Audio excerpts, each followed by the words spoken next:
कृतो वन्दे भगवन्तो पुनः पुनः ईश्वरो गुरुरात्मेधिर्मूर्तिभेदविभागिने व्योमवद्व्याप्तदेहाय दक्षिणामूर्तये नमः।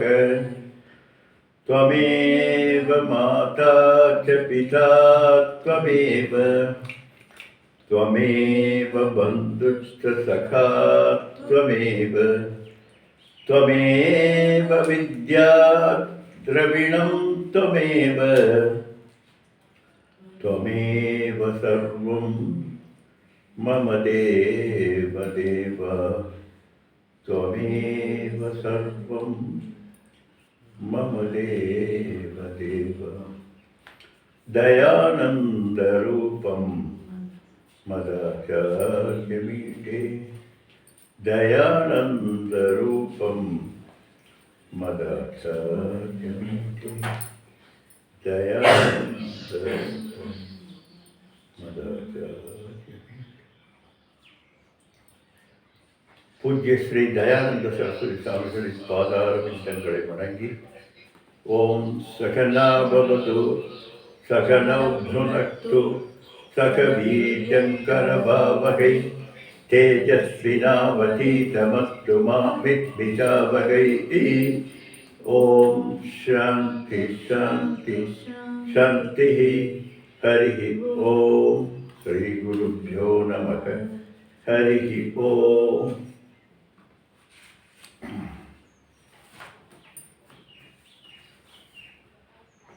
सद्गुरुनाथ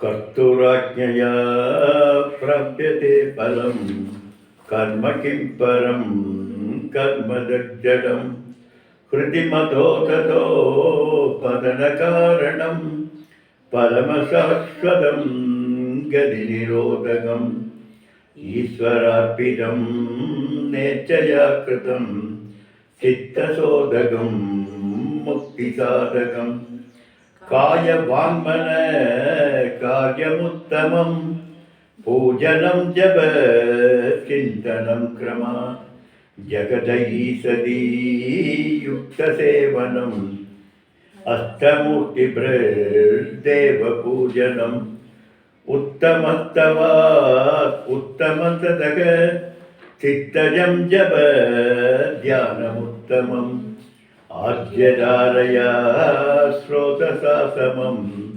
सरलचिन्तनं विरतलपरं भेदभावना शोकमित्यसौ भावनी पिता भावनी मदा भावशून्यसद्भावशक्तिः भावना बलात् शक्तिरुत्तमा कृत्तले मन स्वस्तिदा क्रिया भक्तियोगबोधाचरितं वायुरोदनात् दीयते मनः जालपक्षिवत्रोदसाधनं चित्तभायव चित्क्रियायुताः सागयो त्वयि शक्तिमूलका लयविनाशने उभयरोदने लयगदं पुनर्भवति नो मृतं प्राणबन्धनात् लीनमानसम् एकचिन्तनात् नाशमित्यतः नष्टमानसोत्कृष्टयोगिनः कृत्यमस्ति किं स्वस्तिजं यतः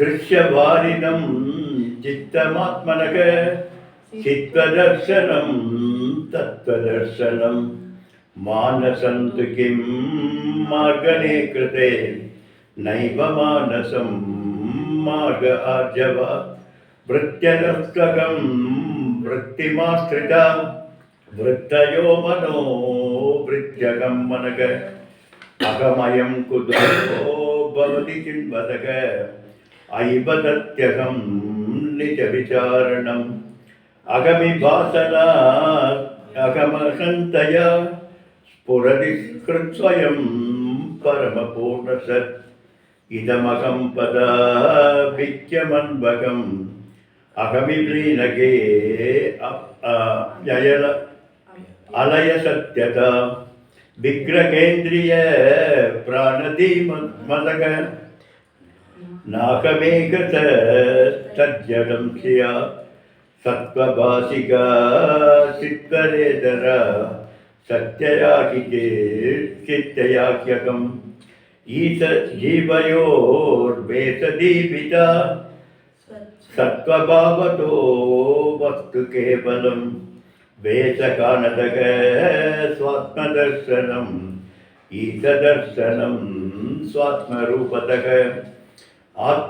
ஆத்மசம்ஸ்திதே ஸ்வாத்மதர்சனம் ஆத்மநிர்பயா ஆத்மனிஷ்டதா ஞானவர்ஜிதா அஜ்ஞானஹீனசித் ஞானமத்தி கிம் ஞாதுமந்தரம் கிம் ஸ்வரூபமேத்யாத்மதர்சனே அவ்யயா பவதி சுகம் பந்தமுக்ததீதம் பரம் சுகம் விந்ததி கதி வஸ்து தெய்வீக அகம வேதகம் நிஜ விபாகனம் மகதிதம் தவோ ரமணவாக்கியம் மகதிதம் தவோ ரமணவாக்கியம் மகதிதம் தவோ ரமணவாக்கியம்.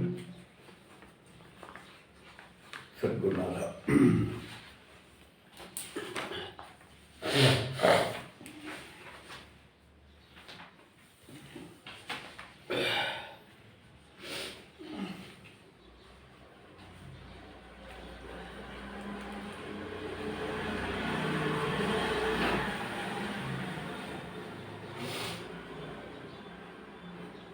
ஞானவர்ஜிதா அஜ்ஞான ஹீனச்சத்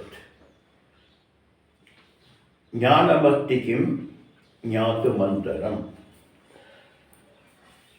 ரொம்ப சூட்சமமான ஸ்லோகம் நேற்று பார்த்தோம். ஆத்ம சைத்தன்யத்துக்கு ஞானமும் இல்லை, அஜ்ஞானமும் இல்லை. ஞான அஜ்ஞானத்திற்கு அப்பாற்பட்ட சைத்தன்ய ஸ்வரூபம்.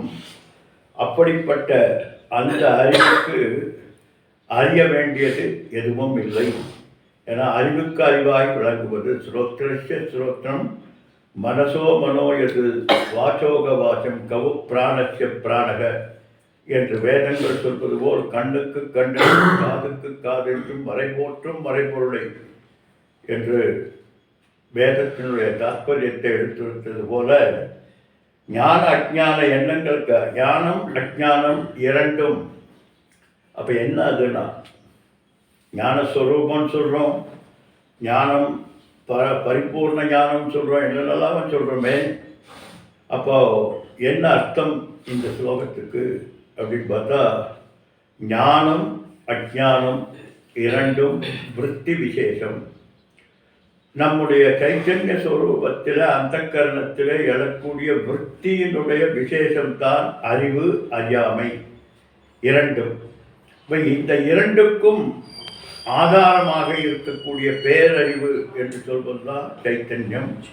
அதனால ஞாத்ருஸ்வரூபம் ஞானம். ஞானம் என்பது ஒரு ஆப்ஜெக்ட், ஒரு ஒரு பொருளை குறிப்பது, ஒரு ஒரு நாம ரூபத்தோடு கூடியதாக ஒன்றை குறிப்பது ஞானம்.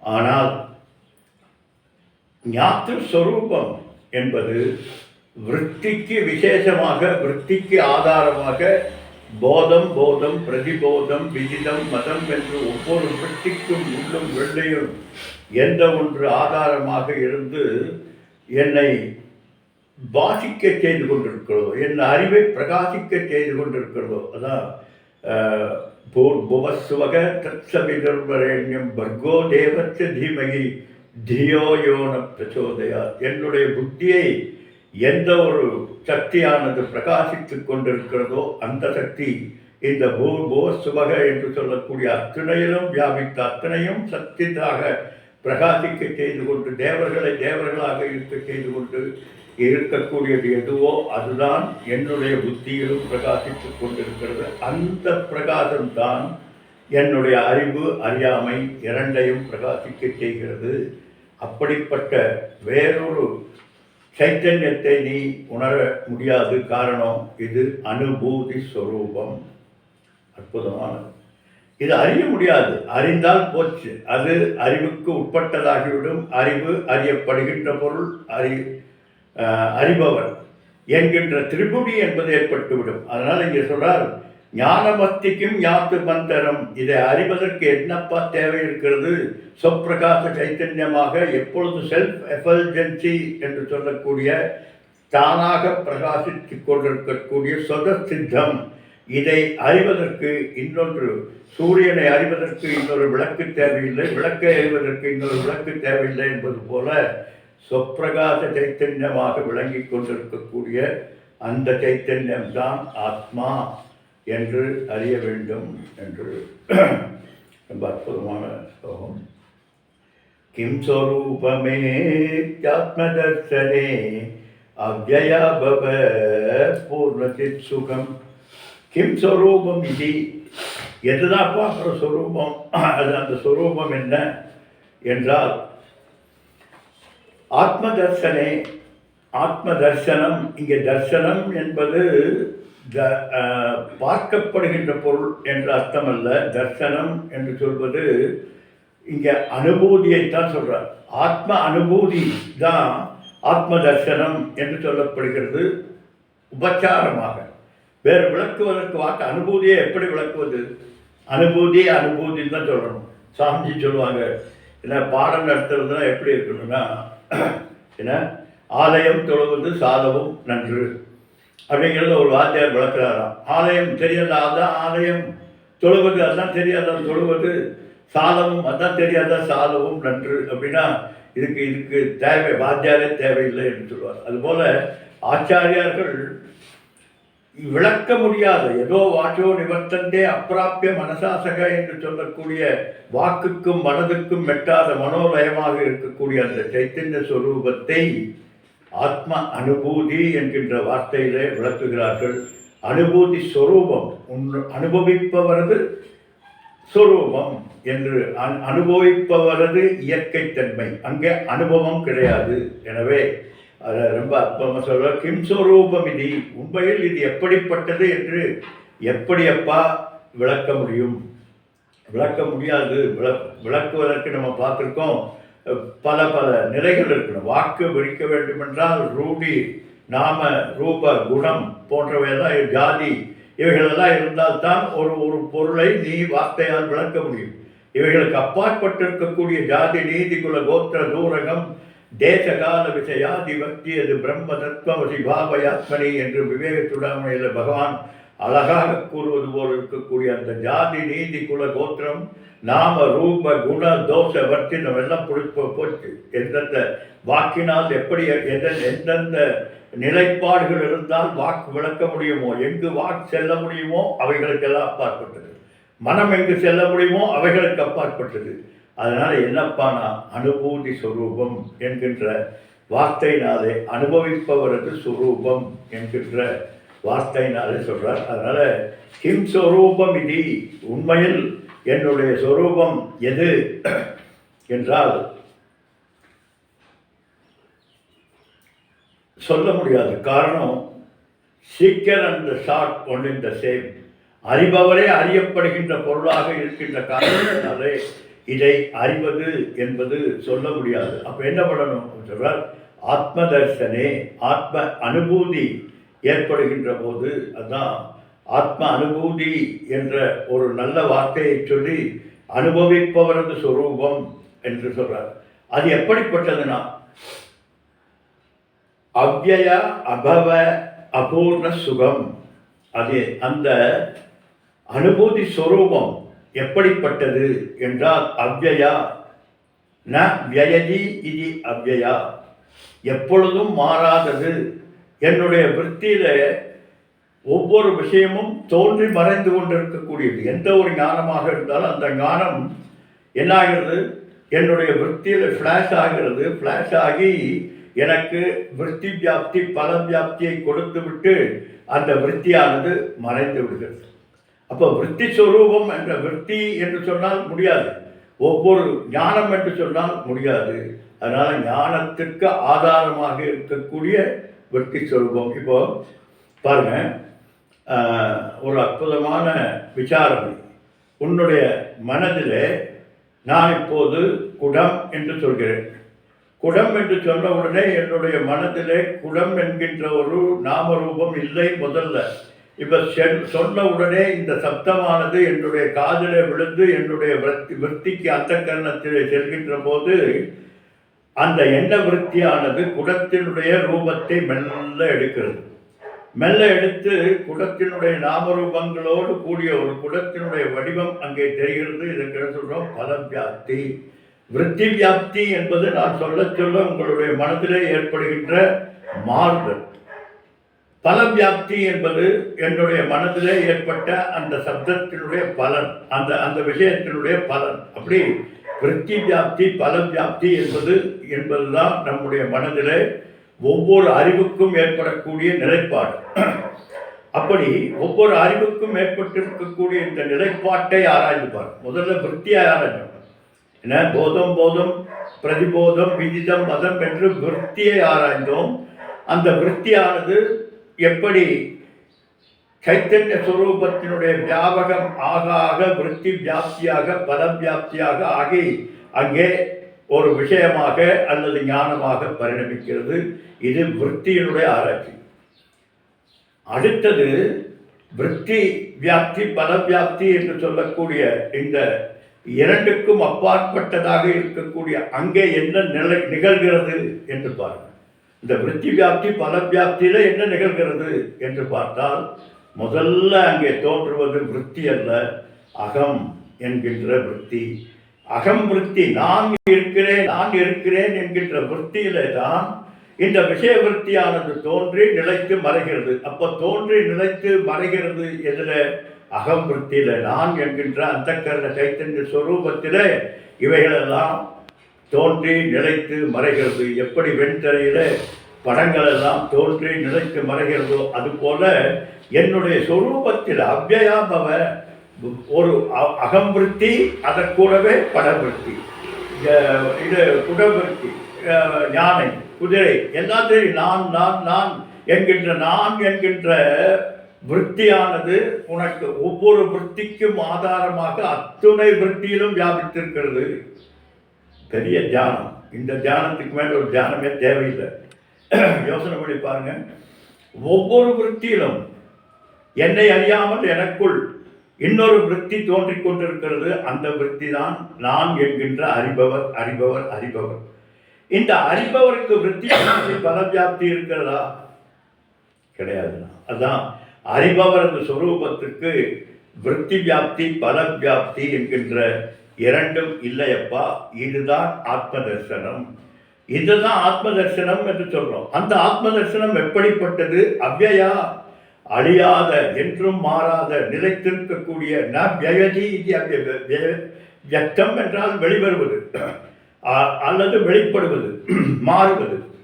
ஆனால் அவ்யய என்றால் மாறாத சைத்தன்ய சுரூபமாக எப்பொழுதும் எனக்குள் இருந்து கொண்டிருக்கக்கூடிய அந்த சொரூபத்தை நாம் புரிந்து கொள்வதற்கு அறிந்து கொள்வதல்ல, புரிந்து கொள்வதற்கு பெயர். அங்கேயும் புரிபவர், புரியப்படுகின்ற பொருள், புரிதல் என்கின்ற மாறுதலுக்கு மேல் கேட்டால் பதில் சொல்ல முடியாது. ஏன்னா வார்த்தைக்கு அவ்வளோதான் சக்தி. வார்த்தையினுடைய சக்தி ஓரளவு நம்மை கொண்டு சென்று நம்முடைய அற்புதமான இந்த தன்மையை அறிவிப்பதற்கு முயல்கிறோமே தவிர அதற்கு மேலே முடியாது.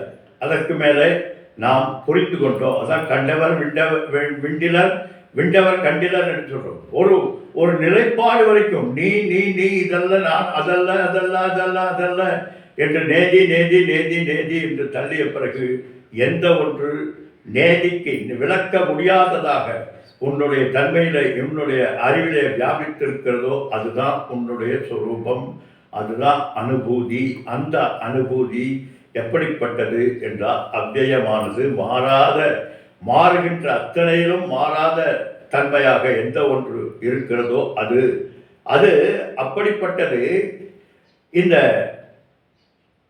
எல்லா ஆனந்தங்களுக்கும் ஆனந்தமாக விளங்குவது என்னுடைய பிரிய மோத பிரமோதம் என்கின்ற 3 விதமான ஆனந்தத்தினுடைய மாறுதல்களை எல்லாம் எந்த இடத்திலே ஏற்படுகிறதோ அது பேரானந்தம். அது அந்த பேரானந்தத்தில் தான் பிரியமோதம் பிரமோதம் என்கின்ற இத்தனை மாறுதல்களும் ஏற்படுகிறது. இது என்னன்னா பிரியமோதம் பிரமோதம்னா என்னப்பா தெரியலே அப்படின்னா, பிரியம் என்றால் ஒரு ஒரு உனக்கு பிடித்த ஒரு வஸ்துவினுடைய நினைப்பு அல்லது ஒருத்தர் சொன்ன உடனே அதற்குள் நமக்குள் ஏற்படக்கூடிய ஒரு விருத்தியில் ஏற்படக்கூடிய ஒரு பரிணாம மாற்றத்திற்கு பெயர் என்ன?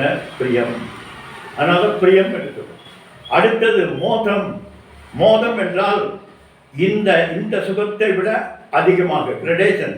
ஒரு பிரியத்திலிருந்து மோதம் என்பது அதிகப்படியான சுகம். அது என்ன அப்படின்னா, அந்த நீ நினைக்கக்கூடிய அந்த பொருள் உன்னுடைய கையில கிடைத்தவுடன் ஏற்படக்கூடிய ஆனந்தம், அதுக்கு பெயர் மோதம். அடுத்தது பிரமோதம். பிரமோதம் என்றால் நீ உனக்கு கையில கிடைத்திருக்கக்கூடிய பொருள் இதுல அந்த பொருளை பற்றிய எண்ணம் வந்த சுகத்தை விட கையில கிடைத்திருக்கக்கூடிய சுகமானது அதிகம். அதை விட நீ அதை சுவைக்கின்ற அதோடு இரண்டர கலக்கின்ற எந்த ஒரு ஆனந்தம் ஏற்படுகிறதோ அதுக்கு பேர் தான் பிரமோதம். இந்த பிரமோதம் என்பது இருமை அல்லாமல் இரண்டற்று போய் உன்னோடு சேருகிற போது ஏற்படக்கூடிய பேரானந்தம். அந்த இடத்துல பெரிய பிரமோதத்தில் அனுபவிப்பவன் அனுபவிக்கப்படுகின்ற பொருள் அனுபவம் என்பது இல்லை.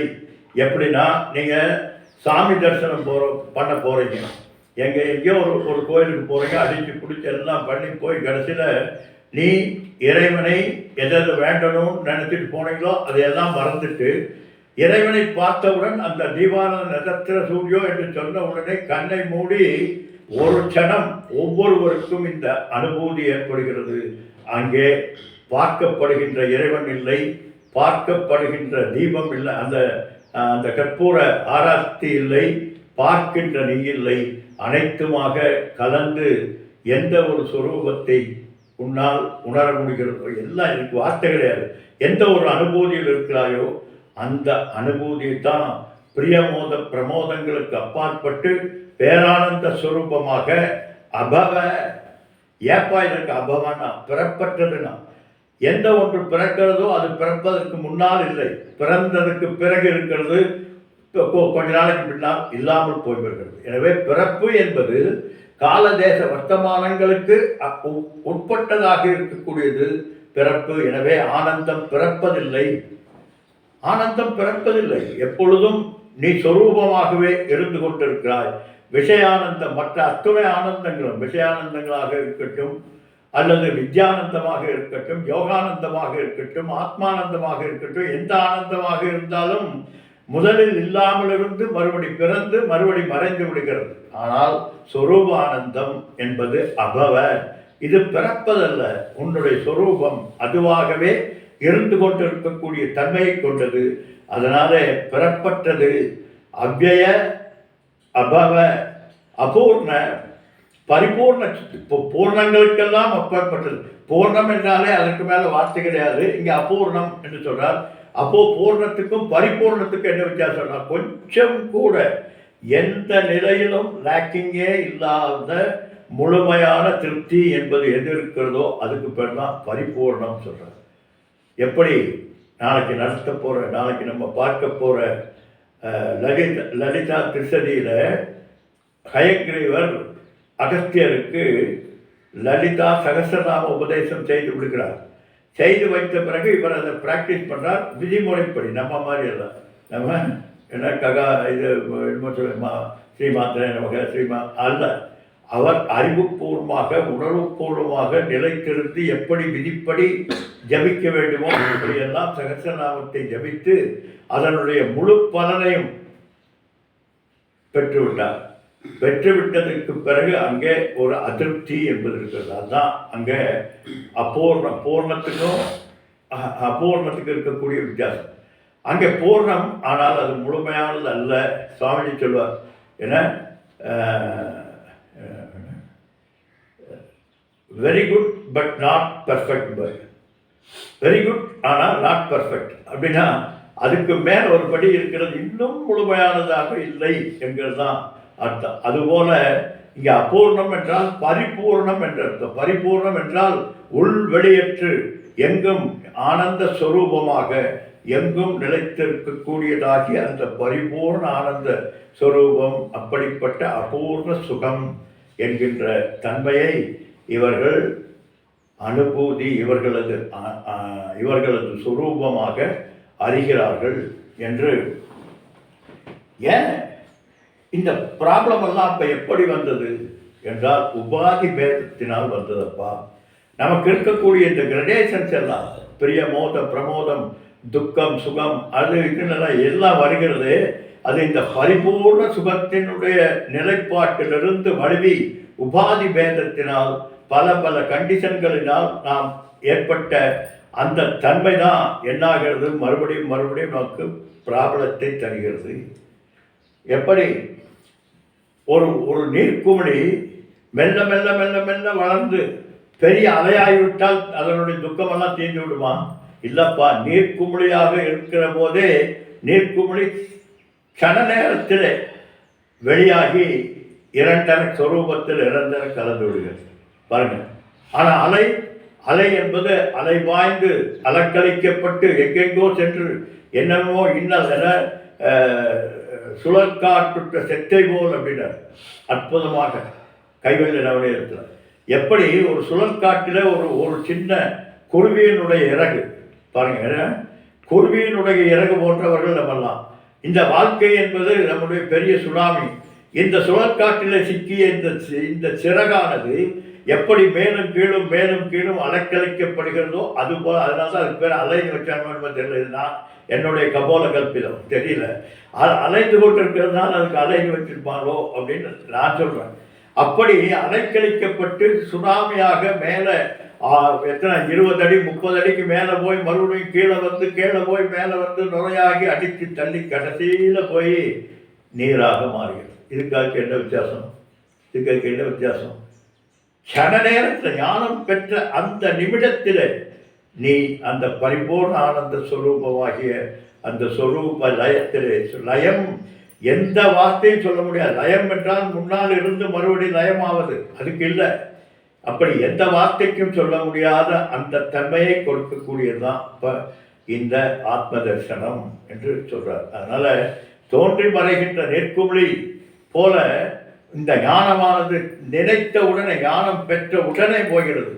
சாமிஜி போட்டு குழப்புறீங்களே, நீங்கள் தானே சொல்கிறீங்க ஞான பிராப்தி, அப்புறம் ஞான நிஷ்டை, அப்புறம் ஞான அனுபூதி, என்னென்னமோலாம் சொல்கிறீங்களே அப்படின்னா, இதெல்லாம் முடித்ததற்கு பிறகு கடைசியாக ஞான ஸ்வரூபம் என்பது ஞான ஜீவன் முக்தர்கள் என்கின்ற நிலை அடைவதற்கு தான். அதுக்கு பின்னால் அவர்கள் சொல்கிறார், அப்படி அவ்யயம் உருவாக்கப்படாத டிபெண்டன்ஸ் அற்ற பரிபூர்ண சுகம் என்பது அதுதான். அது உன்னுடைய எப்படி நீ தூக்கத்தில் கரணங்கள் எல்லாம் காரணத்திலே ஒடுங்கிவிட்ட காரணத்தினாலே அங்கே சுகம் என்பது இருக்கிறது. இங்கே கரணங்களும் காரணங்களும் இல்லாமல் அறிவுபூர்வமாக இல்லாமல் போவதனால் புரிந்து கொண்ட சுகம், அந்த சுகம் சொரூப சுகம். அந்த சுகத்திற்கு ஈடு இணை எதுவும் இல்லை. அப்படிப்பட்ட நிலைதான் சிதானந்த ஸ்வரூபமாக நான் இருக்கிறேன் என்கின்ற அனுபூதி பெறுகிறார் இந்த ஜீவன் முக்தர். அது எப்படிப்பட்டதுன்னா,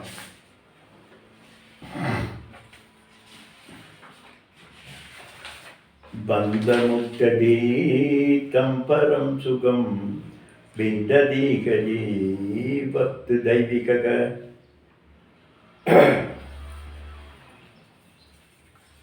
ஆச்சரியவத் பச்சதி கட்சிதேனம் ஆச்சரியவத் வததி ததைவ சான்யக ஆச்சரியவத் பச்சதி கட்சிதேனம் ஆச்சரியவத் வததி ததைவ சான்யக ஆச்சரியவச்சைனம் அந்யம் இது என்று எல்லாம் ஆனந்தம் ஆனந்தம் ஆனந்தம் என்ற எந்த ஒரு வஸ்துவை அறிகிறாரோ அங்கே பேரானந்தத்தை தவிர வேறு எதுவும் இல்லை. அதனால்தான் தைத்திரிய உபநிஷத்தில் சொல்றார், எல்லாம் முடிந்து விட்டது, பஞ்ச கோஷ விவேகம் அது இது எல்லாம் சொல்லி முடித்து இவர் ஆத்மன்யேவ ஆத்மனா சந்துஷ்டக என்று ஆத்மாவிலே நிலைத்திருக்கக்கூடிய அந்த ஞானத்தை பெற்றவுடன் அவர் சொல்றார், ஹா உஹா உஹா அகமன்னம் அகமன்னம் அகமன்னம் அகமன்னாதோகமன்னாதோகமன்னாதக அகக்கு ஸ்லோககிருத் அகக்கு ஸ்லோககிருத் அகக்கு ஸ்லோககிருத் என்று என்ன செய்யறதுன்னு தெரியல, வார்த்தை இல்லை. அதனால என்ன சொல்றார், ஊங்கிறார். ஆச்சரியத்தில், பேரானந்தத்தினுடைய ஆச்சரியத்தில் எதை சொல்வது என்று தெரியாமல் நம்ம எப்படி நம்ம பயத்தில் பாம்பை பார்த்தோம்னா பா பா பாகிறோமோ அது போல இவர் பேரானந்தத்தை பார்த்தவுடன் இவர் ஆனந்தத்தில் ஹாவு ஹாவு ஹாவு என்கிறார். காரணம் என்னன்னா தெய்வீக, அந்த தெய்வீக தன்மையினுடைய அந்த விசாலமான பறந்து விரிந்து கிடக்கக்கூடிய சொரூபத்தினுடைய தன்மையை பார்த்து தூ என்றார். தூண துப்புறதில்லை, ஆச்சரியத்தினுடைய உச்சியிலே போகிறார்.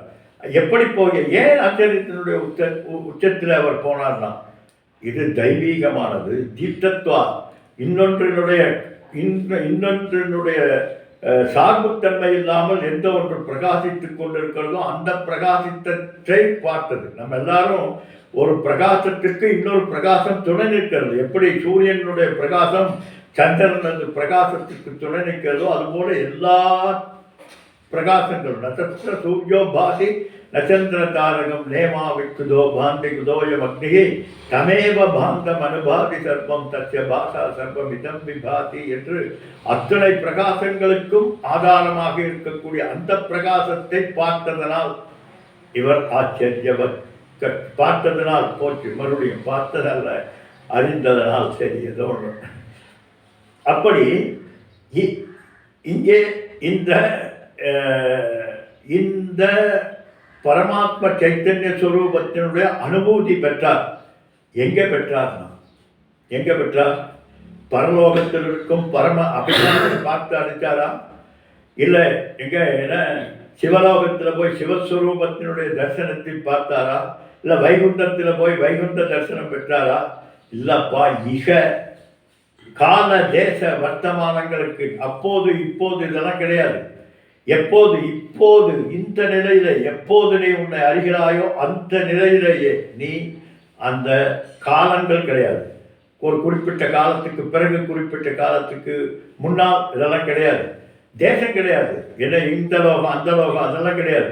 என்ன இந்த நிலையிலே இப்பொழுதே அவர் அந்த பரமசுகம் என்று சொல்லக்கூடிய அந்த சுகத்தை அவர் அறிவதனால் புரிந்து கொள்கிறார், அனுபூதி ஸ்வரூபமாக புரிகிறார். அதான் அதில் பகவான் இன்னொரு வார்த்தை சொல்றார், இக விந்ததி. இக என்றால் இங்கே, விந்ததி என்றால் பெற்றார். இது என்னப்பா ப்ராப்ளமாக இருக்கிறதுனா, பெற்றார் என்றால் முதற்கு பெறுவதற்கு முன்னால் இல்லை, பெறுவதற்கு பின்னால் வந்ததுதான் பெற்றார் என்று. அப்போ இதை எப்படி சொல்வது என்று சொன்னார். இல்லைப்பா, அருமையான கதை ஒன்று நம்ம அடிக்கடி பார்த்துருக்கோம். இந்த ஒரு ஆசிரமத்தில் அந்த காலத்தில் நம்மளை மாதிரி எல்லாம் இல்லை, 5 ஸ்டார் ஹோட்டலில் சாப்பாடு போட்டு எல்லாம் கொடுத்து படிக்க வைக்கிறது இல்லை. அந்த காலத்தில் அவர்கள் மாடு மேய்க்கணும், சாணி அள்ளணும், விறகு வெட்டணும். நீங்கள்லாம் பார்த்துருப்பீங்க. குச்சேலரும் கிருஷ்ணரும் போய் விறகு வெட்டும் போது அவளுக்கு சின்ன கதையெல்லாம் இருக்கிறது. அப்படி எல்லா வேலைகளும் பிரம்மச்சாரிகள் செய்யணும். அப்படி எல்லா வேலைகளும் பிரம்மச்சாரிகள் செய்கின்ற போது ஒருத்தருக்கு ஒரு அலாட்மெண்ட் கொடுக்குறாங்க. இன்னையிலிருந்து நீ மாடு மேய்க்கணும்னு சொல்லி அந்த மாடு மேய்ப்பவன் போய், அந்த பிரம்மச்சாரி போய் மாடு மேய்ச்சிட்டு வந்துட்டு இருக்கார். ஒரு நாள் ரொம்ப ஆசிரமத்தில் வேறு வேலைகள் ஜாஸ்தி இருந்ததுனால அங்கே போய் படுத்து தூங்கிடுறார். எங்கே மாடு மேய்க்கிற இடத்துல போய் படுத்து தூங்கிடுறார். அப்படி தூங்குகிற போது மாடுகள் எல்லாம் அங்கங்கே மேய்ந்து கொண்டு இருக்கிறது. அந்த மாடுகள் கட்ட கொண்டு போன அந்த கயிற்றை பக்கத்தில் வைத்து தூங்கிட்டார். எவனோ வந்து அதை எடுத்துகிட்டு போயிட்டான். இப்போ பார்க்குறார், விழித்து பார்க்குறார், மாடுகளுக்கு உண்டான ஒரு தன்மை என்னன்னா, குறிப்பிட்ட நேரம் வரைக்கும் பார்த்துட்டு யாரும் இல்லாட்டி அது பாட்டில் அது எந்த இடத்துக்கு போச்சு அங்கே போயிடும். நம்ம அனுபவத்தில் நிறைய பார்த்துருக்கோம். நம்ம இந்த அந்த காலத்தில் சவாரி வண்டின்னு ஒன்று இருக்கும். இந்த வண்டியை பூட்டி விட்டோம்னா நேராக போய் என்னுடைய வண்டி என்ன பண்ணுன்னா நேராக போய் ஒரு கடையில் நிற்கும். ஏன்னா எப்போ அங்கே போய் நிறுத்தி அங்கே ஏதாவது வாங்கக்கூடியது. அடுத்தது இன்னொரு ஜங்ஷன், அப்புறம் நேராக தோட்டம். இப்படி மாடுகளுக்கு அந்த பழக்கம் இருக்கிறது. ஒரு குறிப்பிட்ட நேரமானால் தானாக சென்று விடும். அப்படி அந்த மாடுகள் என்னாச்சு போய் குறிப்பிட்ட நேரத்துக்கு பிறகு இவர் எழுந்திருக்காதனால அதுவாக கட்டுத்தறி போயிடுச்சு, ஆசிரமத்துக்கு போயிடுச்சு. போய் அங்கே நிற்கிறது. உடனே இவர் திடுக்குடன் எந்திரிச்சு பார்த்தா ஐயோ இது காணமே, மாட்டை காணும் கைத்தை காணும்னு ஓடுறார். ஓடி போய் குருநாதர்கிட்ட சொல்கிறார், ஐயோ குருநாதா மாடுகள்லாம் ஸ்கேட்டடாக அங்கேயும் இங்கேயும் அலைஞ்சு கொண்டு இருக்கிறது, நான் என்ன பண்ணுறதுன்னு தெரியல, எப்படி இந்த மாடுகளை கட்டுவது என்று தெரியல, நீங்கள் என்ன பண்ணுறது? இப்போ கடையெல்லாம் க்ளோஸ் பண்ணிட்டான். ஏனென்றால் அந்த காலத்தில் இந்த மாதிரி சிட்டியினுடைய நடுவில் இல்லை ஆசிரமம், 5 ஸ்டார் ஹோட்டல் மாதிரி இதெல்லாம் கட்டலை. அது எங்கேயோ 5-6 மைலுக்கு அந்த பக்கம் இருக்கும் ஆசிரமம். நகரம் அந்த கிராமம் என்பது ரொம்ப தூரத்தில் இருக்கும். அப்போ இவர் இப்படி போய் வாங்கிட்டு வர முடியாதே, என்ன பண்ணுறதுன்னு கேட்குறார். அப்போ அந்த குருநாதர் சொன்னாரா, நீ அந்த மாட்டுகளை எந்தெந்த மாட்டை எந்தெந்த இடத்தில் எப்போதும் கட்டுவாயோ அந்தந்த இடத்துல கொண்டு போய் நிறுத்திட்டார் எல்லாத்தையும். அப்போ எப்போவும் எப்படி கட்டுவாயோ அதுபோல் கட்டு என்றார். சரின்னு எப்போ சும்மா கயிறு இல்லாமல் கட்டுறது, அப்படி நான் கட்டி விட்டேன். இப்போ என்னாச்சுன்னு பார்த்தோன்னா மாட்டை எப்படி தட்டி பார்க்கறா, மாடு போக மாட்டேங்குது. எப்படி கட்டினால் எப்படி இருக்குமோ அதுபோல் அது அங்கேயே நின்று கொண்டு இருக்கிறது. சரி அப்பா சாமிஜி ஏதோ பெரிய மந்திரத்தை போட்டு மந்திரத்தை கையில் வர வச்சு கட்ட வச்சுட்டார், பரவாயில்ல அப்படின்னு சொல்லி அந்த சிஷ்யன் ரொம்ப ஆனந்தப்பட்டு எப்படியோ கயிறு இல்லாமல் கட்டியாச்சு அப்படின்ட்டார். சரி காலையில் எழுந்திரிச்சு அந்த சாணங்களை எல்லாம் எடுக்கிறதுக்காக மாற்றி கட்டணும். அப்படி மாற்றி கட்டுறதுக்கு எடுத்தா மாடு வரமாட்டேங்குது. அப்போ உடனே இவருக்கு ஸ்ட்ரைக் ஆச்சு, ஆஹா நம்ம குருநாதன் மந்திர கயிறு போட்டு கட்டினாரே, அப்போ அந்த மந்திர கயிற்றை அவுத்து விட்டா தானே இந்த மாடு நகரும். அதனால குருநாதா இந்த மந்திர கயிற்றை அவுத்து விடுங்க அப்படின்னா, ஒன்றும் இல்லைப்பா, எப்படி கட்டினாயோ கயிறு இல்லாமல் எப்படி கட்டினாயோ அதே வழியில் கயிறு இல்லாமல் அவிழ்த்து விடுவது போல் பாவனை செய்தாராம். இவன் போய் மாட்டுக்கிட்ட போய் அவிழ்த்து விடுவது போல் செஞ்சாலாம், மாடுகள்லாம் வந்துருக்கான். இப்போ இந்த மாடுகள் எப்படி கட்டுன்றது, எப்படி அவிழ்க்கப்பட்டது? மாடுகள் கட்டவும் இல்லை அவிழ்க்கப்படவும் இல்லை. பந்தமுத்த தீதகம் சுகம், பந்தமும் இல்லை மோட்சமும் இல்லை. அப்பா உன்னுடைய பாவனையினாலே அந்த மாடுகள் எப்படி தான் கட்டுண்டதாக நினைத்து கொண்டிருக்கிறதோ அதுபோல அஞ்ஞானத்தினாலே நாம் நினைத்து கொண்டிருப்பதுதான் இந்த ஜீவத்துவம் என்கின்ற கட்டு. அஞ்ஞானத்தினாலே ஜீவத்துவத்தை அஞ்ஞானத்தை கொண்டே அவிழ்த்து விட்டார். அப்போ அஞ்ஞானத்தை கொண்டு அஞ்ஞானம்னா இல்லை, அந்த விருத்தி ஞானம், அதுக்கு தான் இங்கே சொல்றது. அப்படிப்பட்ட அந்த அஞ்ஞானத்தினுடைய தன்மையை கொண்டே நீ ஞானத்தை கொண்டு அவிழ்த்து விடுவது போல் செய்தால் இந்த மாடுகள் எப்படி அவிழ்ந்து விடுகிறதோ அதுபோல இந்த சுகம் என்கின்ற சுகம் எப்படிப்பட்டது என்றால் பந்த முக்தி அதீத சுகம். பந்தமும் அல்ல மோட்சமும் அல்ல, இந்த நிலைக்குத்தான். இந்த நிலை இப்பொழுது இங்கே இப்பொழுதே டைம் ஃபேக்டர்லாம் கிடையாது. எனவே அந்த இன்ஃபினிட் கான்சியஸ்னஸ் என்கின்ற சொல்லக்கூடிய அந்த சைத்தன்ய சொரூபத்தை குருநாதர் விளக்குகின்ற போது என்னுடைய அறியாமைகள் உபாதிகள் எல்லாம் விலகி அப்போதே அந்த இடத்திலேயே பெறுவதுதான் ஞானம். எங்கேயோ போய் டான் நாலேஜ் கிடையாது. இதுக்கு முன்னாலே இவ்வளவு படிகள் தேவை. உடனே நம்ம நினைச்சுக்கூடாது குருநாதர் முன்னால் போய் எப்படின்னு சொன்னால் வந்துடும். No, nothing.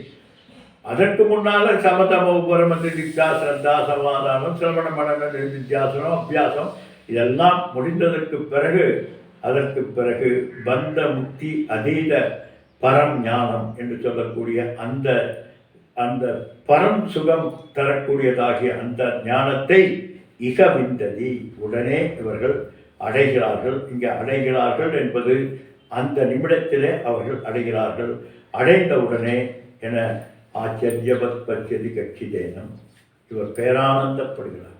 இப்படிப்பட்ட சொரூபமா என்று தன்னை மறந்து பிரமர கிரீடவது என்று தைத்திரிய உபநிஷத்து சொல்றார். எப்படி அந்த அந்த அந்த வண்டானது, ஒரு விடுபட்ட வண்டானது எப்படி கூட்டிலிருந்து விடுபட்ட வண்டானது எப்படி சுதந்திரமாக ஒரு சத்தம் போட்டுட்டே போகும். ஏன் வண்டை சொல்கிறார் அப்படின்னா, அந்த வண்டு ரீங்காரமிட்டு கொண்டே போகும்.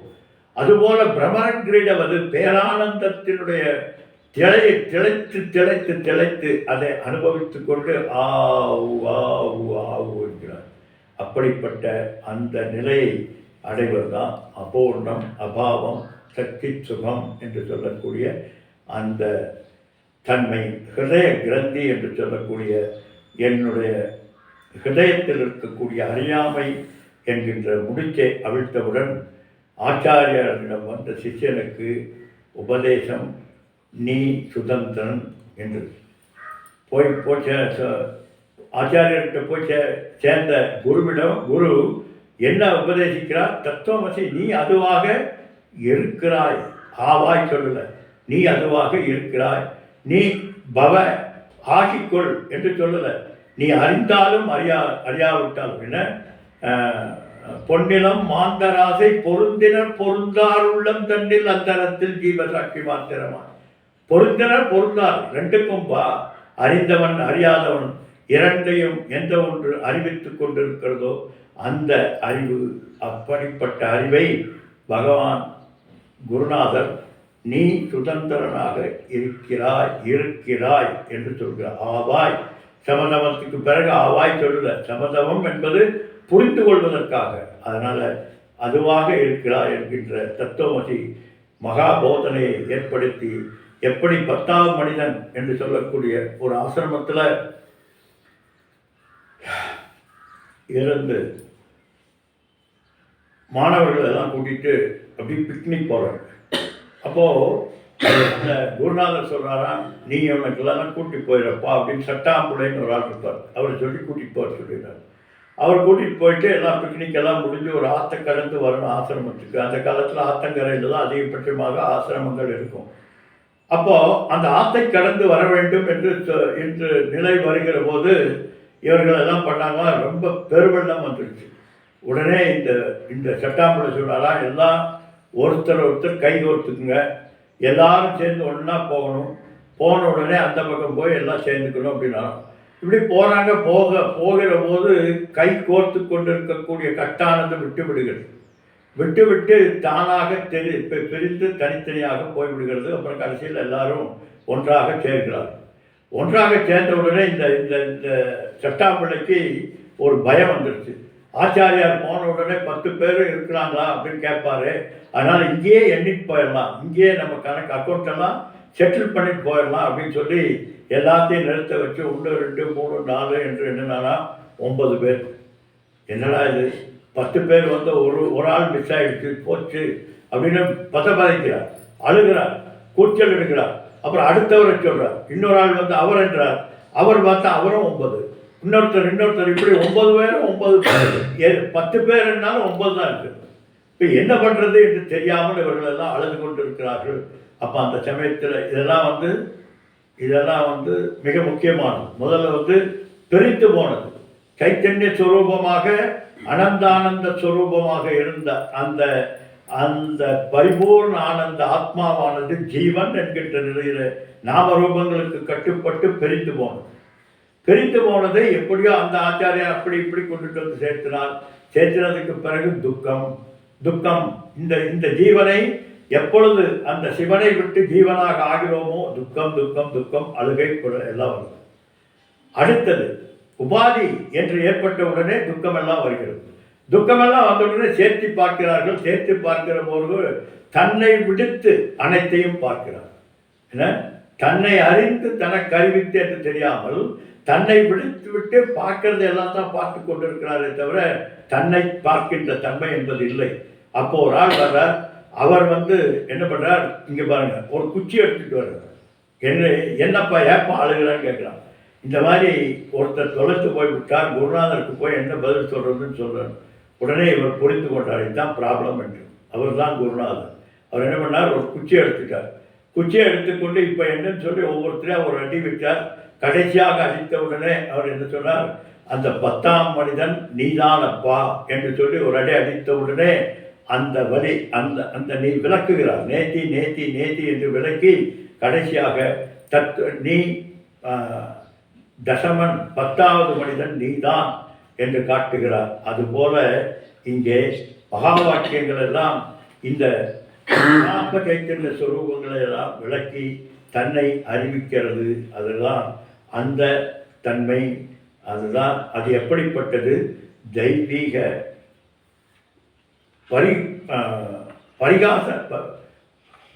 பரிபூர்ணமாக பிரகாசித்துக் கொண்டிருக்கக்கூடிய அந்த பந்த அதீத பரம் சுகம் என்பதை அப்பொழுது அந்த நிமிடத்திலேயே எப்படி அந்த துளைத்து விட்ட பையனை அந்த துளைத்து விட்டவர்கள் அறிந்து கொள்கிறார்களோ அதுபோல அறிந்து கொண்டார்கள். இதுதான் ஞானம். பந்த முக்தீதம். அந்த அடித்தவுடன் அந்த அழுகையெல்லாம் போயிடுது, இந்த அடித்த வலி போயிடுது, இவர்களுடைய துக்கம் போய்விட்டது, பயம் போய்விட்டது, ஆச்சாரியார் என்ன சொல்வாரோ என்கின்ற பயம் போய்விட்டது. இப்படி அனைத்தும் போய் அவர்கள் அனைத்துமாக சொரூப சுகத்திலே அறிகிறார்கள். இதுதான் ஞானத்தினுடைய தன்மை என்று சொல்றார்.